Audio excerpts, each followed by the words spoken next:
दूसरा तिमुथियुस 2 उसकी 20 से 22 आयत, उसमें लिखा है, बड़े घर में ना तो केवल सोने चांदी के पर काठ और मिट्टी के बर्तन भी होते हैं। कोई कोई आदर, कोई कोई अनादर के लिए, कोई अपने आप को, यदि कोई अपने आप को इनसे शुद्ध करेगा तो आदर का बर्तन और पवित्र ठहरेगा और स्वामी के काम आएगा और हर एक भले काम के लिए तैयार होगा। जवानी की अभिलाषाओं से भाग और जो शुद्ध मन से प्रभु का नाम लेते हैं उनके साथ धर्म, विश्वास, प्रेम और मेल मिलाप का पीछा कर। परमेश्वर ने कहा, बड़े घर में सिर्फ सोने और चांदी के ही नहीं, काठ और मिट्टी के बर्तन भी होते हैं। अब आपके घर में बहुत से बर्तन हैं।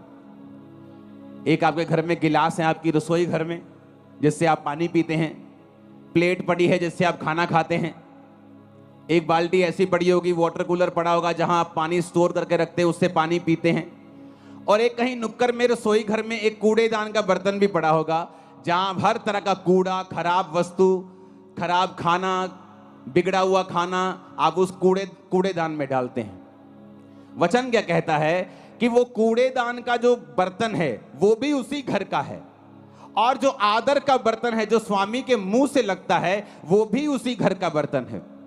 तो परमेश्वर ने कहा कि लोग है तो मेरे विश्वासी, है तो मेरे बच्चे, है तो मेरे ही घर के बर्तन, पर कोई तो आदर का बर्तन है और कोई निरादर का बर्तन है। और लिखा, जो कोई अपने आप को इनसे शुद्ध करेगा, किन से?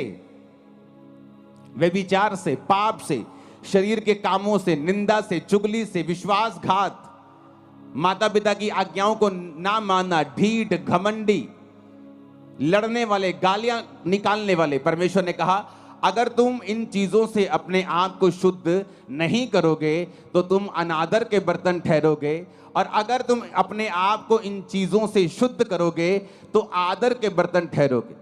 अगर तुम आदर के बर्तन ठहरोगे तो स्वामी के काम आओगे। अगर तुम स्वामी के काम आओगे, उसके मुंह से लगाए जाओगे, तुम्हारी आशीषें अलग होंगी, तुम्हारी आशीषें दूसरों के जैसी नहीं होंगी, क्योंकि तुम आदर के बर्तन हो। लिखा है, क्योंकि मनुष्य स्वार्थी, लोभी, डींगे मारने वाला, अभिमानी, निंदक, जिसे अपना ही स्वार्थ है, जो हर काम अपने ही फायदे के लिए करता है, लोभी है, लालची है, हर चीज को बेचना आता है उसे, डींग मार, वो चर्च में गए थे, अच्छा ठीक नहीं हुए, आ जाओ मेरी चर्च में, डींगे मारनी। खुदावंद का आत्मा यहां आपको हील करता है, मैं नहीं। और ये सुनो मेरी बात, आप गवाह होंगे, और आप गवाह हैं, लंगड़े चलाए जाते हैं और कोढ़ी शुद्ध किए जाते हैं। लेकिन आपने कभी ऐसा नहीं सुना होगा कि अगर चंगाई चाहिए तो सिर्फ मेरी चर्च में आओ। यह निशानी है कि वो पास तक गिर चुका है और वचन में नहीं। अभिमानी, निंदक, माता पिता की आज्ञा टालने वाला, कृतज्ञ यानी विश्वास, थैंक्स गिविंग ना करना, ऐसे दो तरह के लोग होते हैं। प्रभु के सामने कृतज्ञ, लोगों के सामने कृतज्ञ। प्रभु जो मर्जी कर दे उसका थैंक्स नहीं करते, अगली डिमांड, उसके अगली डिमांड, जो प्रभु ने पीछे किया उसका कोई थैंक्स नहीं, अगली डिमांड, उससे अगली, उससे अगली, उनको कृतज्ञ बोलते हैं। और ऐसे लोग भी होते हैं, आप अगर उनके लिए कुछ करेंगे, बोलेगे ले मैं तो इनका वर्कर हूं, ये तो इनका फर्ज बनता था करना। मैंने लाइफ में वर्कर देखे 30-30 साल से काम करते हुए, सेम सैलरी, धीरे धीरे सैलरी बढ़ रही है कछुए की चाल से, और कोई हेल्प नहीं की। मैंने देखे हैं वर्कर लोगों के घरों में काम करते, लोगों की जिंदगियों में काम करते हुए। तो उसने कहा, जब तुम्हारी हेल्प हो, जब तुम्हें कुछ मिले तो उसका थैंक्स करो, वो इंसान हो या परमेश्वर। अपवित्र, दया रहित, क्षमा रहित, दोष लगाने वाला, असंयमी, कठोर, भले के बैरी, विश्वासघाती, ढीठ, घमंडी, प्रभु के नहीं सुख विलास के चाहने वाले, भक्ति का भेष धरेंगे पर शक्ति को ना मानेंगे, ऐसों से परे रहना। परमेश्वर ने कहा यदि तुम अपने आप को इनसे शुद्ध करोगे तो आदर के बर्तन ठहरोगे। पौलुस को देखो, कई बार हम दुखों से निराश हो जाते हैं कि परमेश्वर ये दुख क्यों आया, ये दुख क्यों है। 2004, 5, 2006, 2007, 8, 9 तक, 10 तक मैं हमेशा परमेश्वर के सामने कंप्लेंट ही करता रहता था, खुदावन ये मेरी लाइफ में प्रॉब्लम क्यों नहीं जा रही, सेवा में आने के बाद भी ये दिक्कत क्यों नहीं खत्म हो रही, ये मेरी लाइफ से क्यों नहीं जा रहा, ये संघर्ष खत्म क्यों नहीं हो रहा। आज हम पौलुस की पत्रियों को पढ़ते हैं। अगर हम पौलुस की पत्रियों को पढ़ते हैं, उन 13-12 जितनी भी 13 पत्रियां हैं, तो पौलुस की पत्रियों को पढ़ते पढ़ते हमें यह समझ आती है कि पौलुस ने अपनी 13 पत्रियों में एक ही बात की है, तुम्हारे कैरेक्टर को किस तरह से मजबूत रखना है, क्योंकि शैतान तुम्हारे कैरेक्टर को खत्म करके ही तुम्हारी लाइफ में काम करता है। और पौलुस ने कहां से ये पत्रियां लिखी हैं? जेल में से। जेल कैसे गया? सुसमाचार के लिए, अपने पाप के लिए जेल नहीं गया। वो लोग अपने पापों के लिए जेल जाते और बोलते कि मैं प्रभु के लिए जा रहा हूं, लेकिन बाइबल कहती वो खुदावंद के कामों के लिए, लोग उससे जेलसी करते थे, वो जेल में गया। जेल में गया तो एक आम इंसान सोच सकता है कि अगर ये परमेश्वर का दास है तो फिर जेल में क्यों गया, फिर प्रभु इसको बाहर क्यों नहीं निकालता। लेकिन वचन में क्या लिखा है? वचन में लिखा है कि जब वो जेल में गया तो वो सारी पत्रियां उसने जेल के अंदर से लिखी।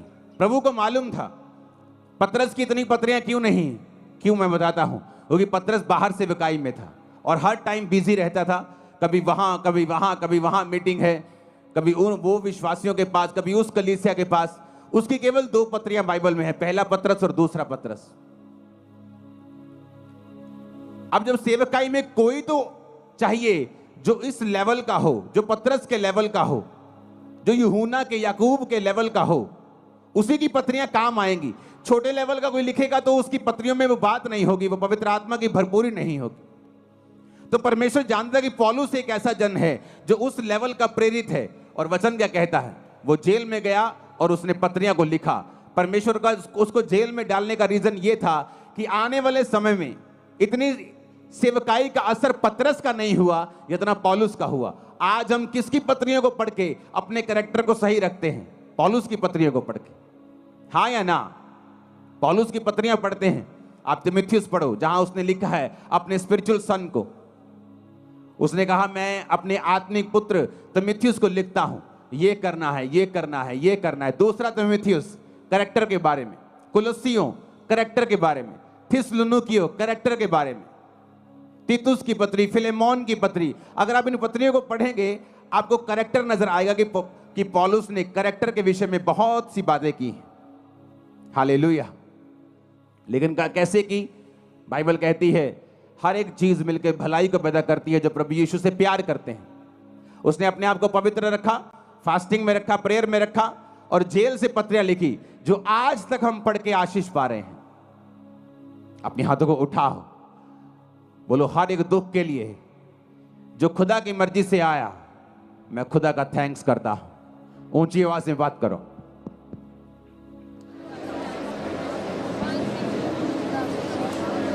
थैंक्स करो ऊंची आवाज में। और पिता मैं विश्वास करता हूं कि आप कुछ बड़ा करेंगे उन्हीं दुखों के बीच से, यीशु के नाम में। अब हम फास्टिंग क्यों करते हैं? जब शरीर आपका स्वामी है, आज आपको रोजा रखना है 5 बजे तक, लेकिन सुबह आपको इतनी भूख लगी छोले भटूरे देख के कि आपने अपना रोजा खोल लिया, क्योंकि आपका शरीर आपका स्वामी है। आप फैसला करके उठे, नहीं ये व्यभिचार से मैं दूर रहूंगा, लेकिन आज वो लड़की बड़े सुंदर कपड़े डाल के आई, आप अभी भी उसे देख रहे हैं। क्यों? क्योंकि आपका शरीर आपका स्वामी है। जब आपका शरीर आपका स्वामी है तो आपकी लाइफ में वो काम नहीं हो सकते जो आपको बंधनों से मुक्त करेंगे, फ्री मैन आपको करेंगे, एक लेवल तक आपको लेके जाएंगे। आप कभी उस लेवल तक नहीं आ सकते, क्योंकि आपका शरीर आपका स्वामी है। आपको मालूम है आपकी आपका मोबाइल, आपकी फेसबुक स्क्रॉलिंग आपके टाइम को वेस्ट कर रही है। ये टाइम आपको प्रेयर में देना है। क्यों? क्योंकि आपका शरीर आपका स्वामी है। आप जब फैसला कर लेते ये काम मैं नहीं करूंगा और आप प्रार्थना में चले जाते हैं, उस तरीके से आप अपनी आत्मिक लाइफ को, अपनी आत्मा को अपने जीवन का स्वामी बना देते हैं। और वचन कहता है जो आत्मा से चलेगा वो जिएगा। आमीन, हालेलुया। ऊंची आवाज में हालेलुया। आप जानते नहीं आत्मा में रहना और प्रार्थना और उपवास में रहने से कितने बंधन टूटते हैं और कहां ये चीजें लगती हैं जाके, आपको मालूम भी नहीं। पिछले दिनों जब मैं प्रार्थना उपवास में था तो इस थर्सडे मैंने चर्च आना था, लेकिन थर्सडे में जब मैं प्रार्थना कर रहा था बुधवार को, तो परमेश्वर मुझे दर्शन देने लगा प्रार्थना में। जब प्रार्थना उपवास में मैं पिछले दिनों में था तो प्रेयर कर रहा था तो परमेश्वर दर्शन देने लगा। और ऐसे दर्शन नहीं देने लगा कि मैं कुछ मांग रहा हूं प्रभु से कि मुझे ये चाहिए, मुझे ये चाहिए। जस्ट मेरी आदत है खुदावंद के प्रेजेंस में बैठना और बैठे रहना और प्रेयर करना और बेदारी के लिए प्रेयर करना, लोगों के लिए प्रेयर करना। मेरा अपना कोई मसला नहीं है खुदावंद के सामने। मेरे मसले चर्च के होते हैं, आपके होते हैं। आप यहाँ काउंसलिंग के लिए आते हैं, आपके केस मोबाइल पे मेरे पास आते हैं। जब उनसे हल नहीं होता डायरेक्ट मेरे पास आते हैं, तो मैं लिख के भेजता हूँ, इसको ये कहना है, ये कहना है, या सिर्फ ले हैंड में खड़ा करो, या इसको रोजे रखवाओ, या मुझसे मिलाओ, इसे ऑफिस भेजो। तो मेरा मसला सिर्फ आपके साथ होता है। तो मैं जब प्रेयर कर रहा था खुदावंद के साथ, तो परमेश्वर ने मुझे कहा कि एक बुक लिखनी है, सनातन परमेश्वर कौन है।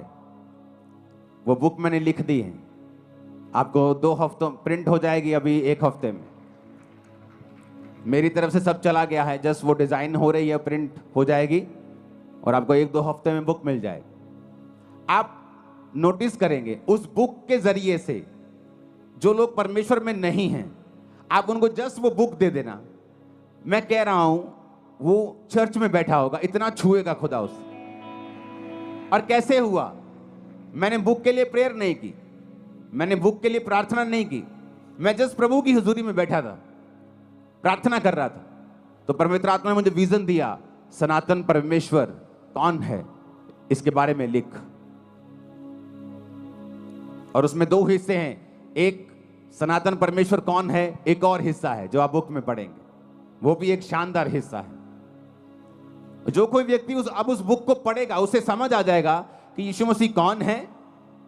क्या ये धर्म बदलने वाले लोग हैं, क्या कन्वर्जन करने वाले लोग हैं, या यीशु मसीह छुड़ाने के लिए आया। एक बुक आपके लिए एक सुसमाचार का एक कारण बन जाएगी और लाखों करोड़ों लोग उस बचाए जाएंगे। मैं बता रहा हूं, उसी बुक से आप देखना टेस्टिमनी आती। कैसे पॉसिबल हुआ? जब आप परमेश्वर की प्रेजेंस में जाते हैं, आप प्रभु की प्रेजेंस में होते हैं, परमेश्वर आपकी लाइफ को फ्रूटफुल बनाता है, इफेक्टिव बनाता है। वो आपके बिजनेस के बारे में आपको दर्शन दे सकता है।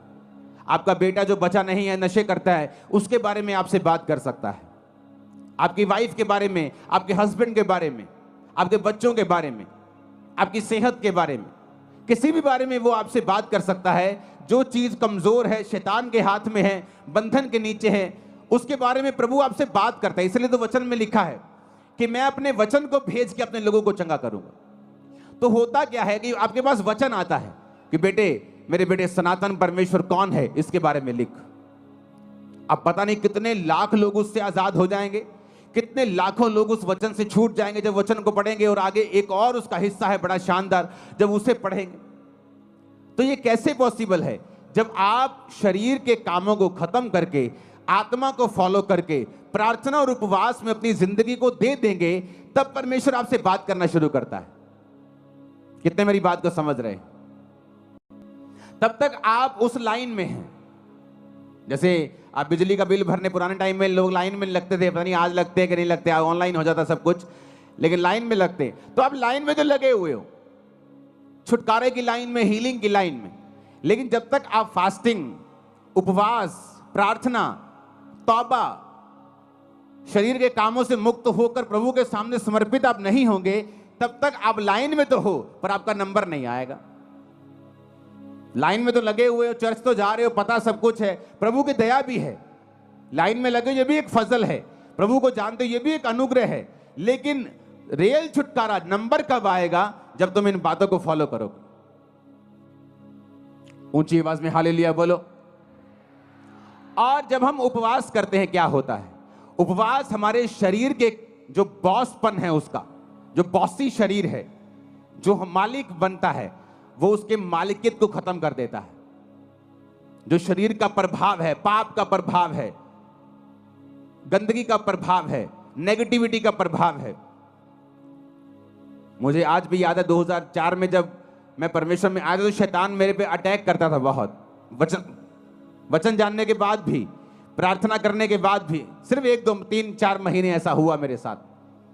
तो जब वो अटैक करता था मेरे पे कभी कभी, तो पवित्र आत्मा मुझे पता क्या बोलता था? मुंह से बोल। मैंने फास्टिंग स्टार्ट कर दी। खाना 6 बजे खाया है, शाम को 7 बजे, 10 बजे है रात के अभी, लेकिन मेरे मुंह से निकलता मैंने मेरी अभी से फास्टिंग स्टार्ट। जब मैं मुंह से निकालता था, प्रार्थना में बैठता था, शैतान के अटैक कम होने लगते थे। सिर्फ मुंह से निकाला, फास्टिंग स्टार्ट है। मैं फास्टिंग से, प्रेयर से, उपवास से शैतान के ऊपर मैंने फतह पाई। जब आप फास्टिंग करते हैं, आपका जो शरीर बॉस है, उसकी जो मालिकियत है, बॉसीपन है, वो खत्म होता है। वो कम शरीर जो है, उसकी जो इच्छाएं हैं, वो आप देखना फास्ट रख के, खासकर जो लोग दिन रात के फास्ट में हैं। दिन के फास्ट में ये इतना प्रभावित नहीं होता। मैं आपको बता रहा हूं, फायदा होगा, उसका फायदा होगा। प्रभु आपके प्रेयर को सुनेगा, फास्टिंग कबूल होगी। लेकिन दिन रात के जो फास्ट हैं, ये एक अलग लेवल के फास्ट है। हालेलुया। तो जब दिन रात के फास्ट हम रखते हैं, तो आपके शरीर के अंदर से जो कब्जा किया हुआ है शैतान ने, जो बंधन है, जो बॉन्डेजेस हैं, पाप के प्रति आपका खिंचाव है, प्रभावित है आप उससे, आप कंट्रोल नहीं कर पा रहे हैं, आप दिन रात के फास्टिंग में चले जाएं। आप देखें आपकी आत्मा कैसे आपका बॉस बनती है। इसलिए वचन में क्या लिखा है? जब तुम शरीर के अनुसार चलोगे तो मरोगे। कौन सी मौत के बारे में बात कर रहा है? वो शारीरिक मौत की बात नहीं कर रहा है इसमें। वो एक ऐसी मौत की बात कर रहा है जो आज सब घरानों में काम करती है। हस्बैंड वाइफ तो हैं, लेकिन मैरिड लाइफ मरी हुई है। नाम से तो ठेकेदार है, पर बिजनेस मरा हुआ है। क्योंकि वचन कहता है जब तुम शरीर के अनुसार चलोगे तो मरोगे, पर अगर कहता आत्मा के अनुसार चलोगे तो जियोगे। हालेलुया। कि नाम से तो पास्टर हैं, पर सेवकाई मरी हुई है। कोई रिजल्ट नहीं, कोई उत्साह नहीं लोगों में, कोई अधीनगी नहीं, कोई लाइफ नहीं, कोई बोना नहीं, कोई प्रेयर नहीं। क्यों? आपको शरीर के ऊपर पास्टर को फतह पानी पड़ेगी, उसको पाप के ऊपर फतह पानी पड़ेगी, फिर वो लोगों को लीड कर सकता है। हालेलुया। आप जब फास्टिंग करेंगे, आपके शरीर के अंदर से वो जो पाप का प्रभाव है, जो हैवीपन है, जो अट्रैक्शन है, जो लालसा है, जो तलब है, वो खत्म होती है। आपकी आत्मा आपका बॉस बनती जाती है। और एक दिन में नहीं, या एक साल में, 6 महीने में नहीं होता। ये कॉन्टिन्यू एक प्रोसेस है। जिस तरह मौसम बदलते हैं, गर्मी आती है, सर्दी आती है, बारिश आती है, आपकी आत्मा के जीवन में भी कई बार विश्वास में आप टॉप पे होते हैं, कई बार शैतान आपके विश्वास को हिला रहा होता है, मौसम आते हैं। पर जब आप कंटिन्यू फास्टिंग में और प्रेयर में रहते हैं, आप हर मौसम से निकल जाते हैं और आगे बढ़ते हैं। फिर समय आता है जो वचन में लिखा है कि फिर समय आने पर मैं तुझे फल दूंगा। समय आने पर तू फल लेके आएगा। जिस तरह वचन में लिखा है भजन संहिता 1 में कि समय आने के ऊपर तेरे पत्ते तो हरे रहेंगे क्योंकि तू नदियों के किनारे लगा हुआ है, लेकिन समय आने पर फिर फल भी आएगा, गवाहियां भी आएंगी। आमीन। ऊंचे वाला चाहिए चर्च, ऊंची आवाज में आमीन बोलो। हालेलुया। ऊंची आवाज में हालेलुया बोलो।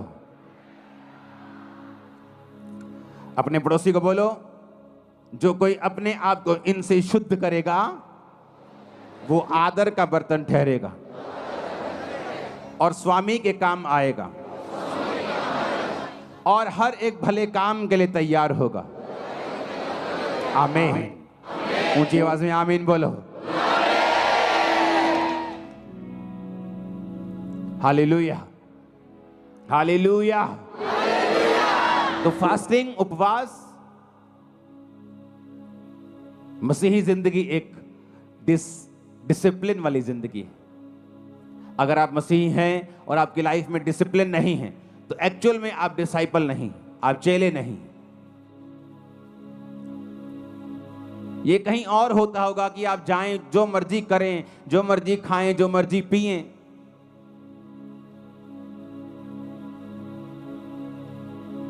लेकिन मसीह में ऐसा नहीं होता। यीशु मसीह ने कहा अगर तू इनसे अपने आप को शुद्ध करेगा तो स्वामी के काम आएगा, आदर का बर्तन ठहरेगा।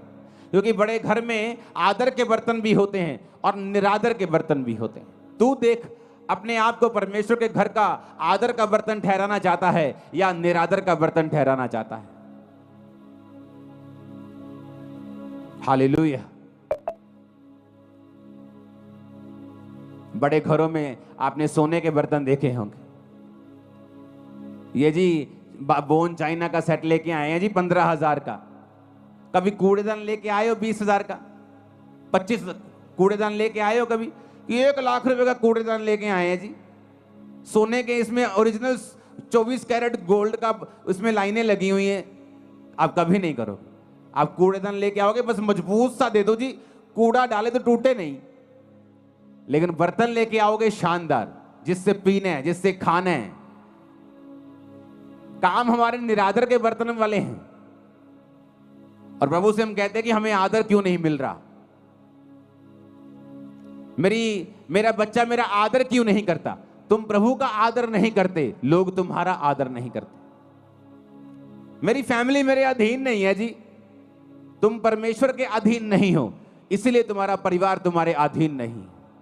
मेरा पति मेरी बात नहीं सुनता, तुम प्रभु की बात नहीं सुनती, इसलिए तुम्हारा पति तुम्हारी बात नहीं सुनता। सब कुछ जुड़ा हुआ है। तुम आत्मा में कामयाब हो जाओ, शरीर में कामयाबी तुम्हारे पीछे पड़ के मिले, तुम्हें मिलेगी, बाइबल कहती है। आत्मा में कामयाब हो जाओ, शरीर में कभी भी फेल नहीं हो सकते तुम लोग, कभी भी, नेवर। वो लाइन चेंज कर देगा तुम्हारी, लेकिन फेल नहीं होने देगा। हालेलुया। मसीह जिंदगी डिसिप्लिन वाली जिंदगी है। मसीह में आके भी डिसिप्लिन नहीं है। अगर उन्हीं चौकों में खड़े होकर लड़कियों को छेड़ना है, अगर वैसे ही काम करने, वैसे ही मोबाइल चलाने, उन्हीं ब्लॉगर्स की तरह वैसे ही ब्लॉग बनाने और गालियां निकालनी है, अपने आप को क्रिश्चियन बोलना छोड़ दो। तुम उन लोगों की तरह नहीं हो। हालेलुया।